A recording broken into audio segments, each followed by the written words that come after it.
అలానే మా సత్యభామ అమ్మవారి గోత్రం కాశ్యప గోత్రం కాబట్టి వారి ఇరువురి యొక్క కన్యల యొక్క గుణాల గురించి చెప్పాలంటే మానాతీత ప్రతిత విభవాన్ మంగళం మంగళానాం, మంగళానికే మంగళ స్వరూపిణి. అందుకనే అమ్మవారి పేరుల్లో ఒక మాట ఉంటుంది, మాత మా రమ మంగళదేవత అని అమరకోశంలో చెప్పబడింది.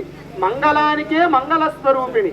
అలానే స్వామివారు నీలమేఘశ్యామంగా ఉంటారని, ఆయన్ని కనిపించాలి అంటే ఎలాగైతే మబ్బులో ఉరుము వచ్చినప్పుడు ఆ మేఘం కనబడుతుందో అలా అమ్మవారి యొక్క మెరుపు కాంతి చేత స్వామి నిరంతరము ప్రకాశిస్తారని, నిరంతరము స్వామిని ప్రకాశింపజేసేయగలిగేటువంటి శక్తి కలిగినటువంటిదని మా అమ్మవారి గురించి చెప్పి ఉన్నారు. అలానే శ్రేయోమూర్తి శ్రియమశరణ తాం శరణ్యాం ప్రపద్యే.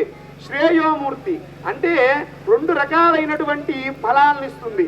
ఒకటి డబ్బు, అలానే ధాన్యం, సంపదల రూపంలో ఒక ఫలాన్ని ఇస్తే మోక్ష రూపంలో రెండో ఫలాన్ని ఇస్తుంది.